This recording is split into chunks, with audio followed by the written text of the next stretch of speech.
Hello? Hope? Hope? Now answer the phone. You have to answer the phone.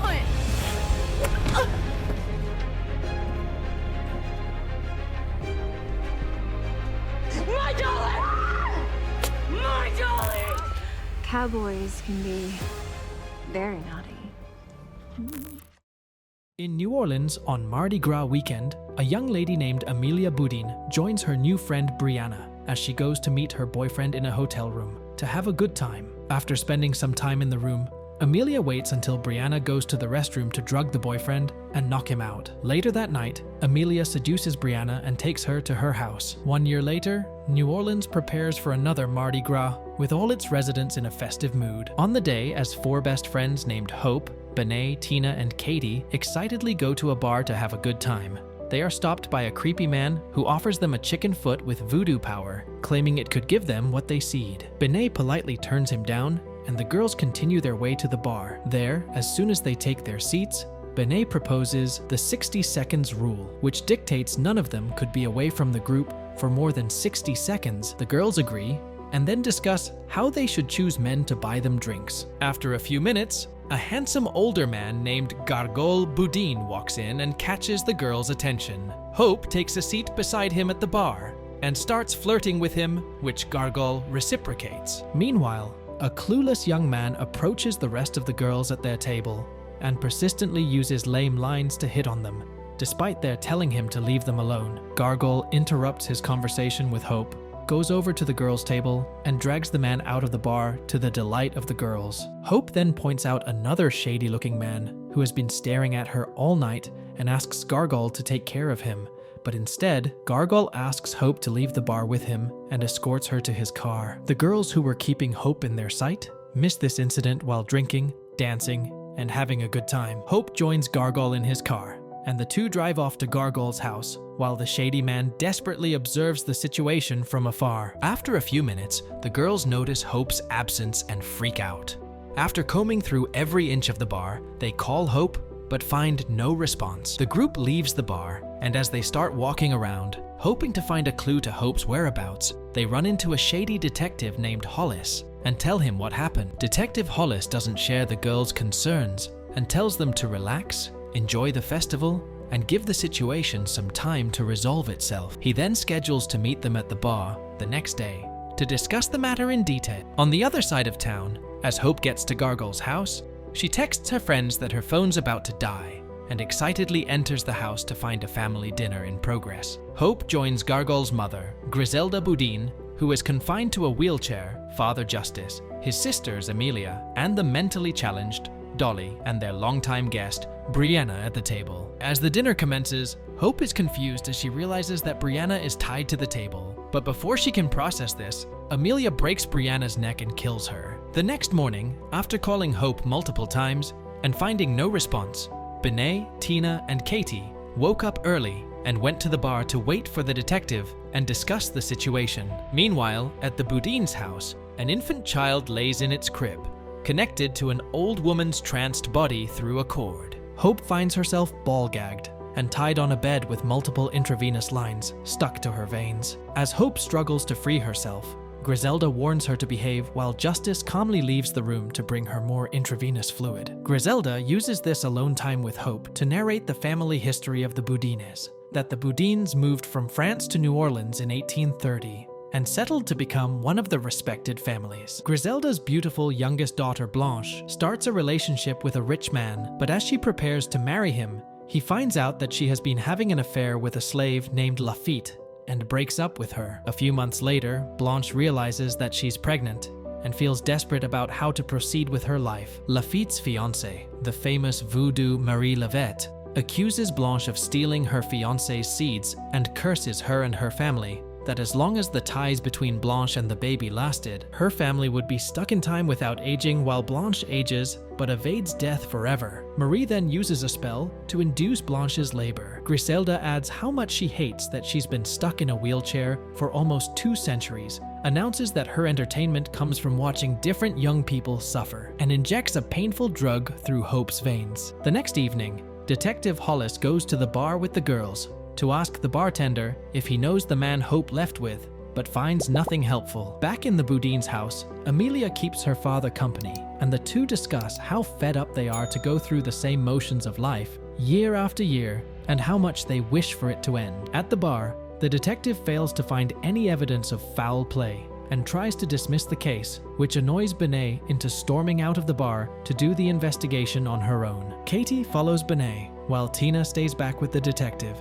and tries to seduce him. Outside, Benet and Katie run into the strange man who was watching them the night before, who happens to be Lafitte, who tells them that he has seen Hope leaving with Gargoyle and describes him as a man who comes to town once a year for Mardi Gras. As the detective escorts Tina to his car, he runs into Lafitte, discussing with Benet and Katie, and becomes annoyed. Lafitte leaves after telling the girls if they wish to contact him, they should find the chicken feet from the day before and come to Marie's Voodoo's house. Benet and Katie rush off to find the chicken feet, while Tina follows them with the detective in his car. At the Boudin's house, Gargoyle and Amelia get into a fight over dinner, which upsets Dolly. After calming down her sister, Amelia declares that she will be going out for the night, as she does every year.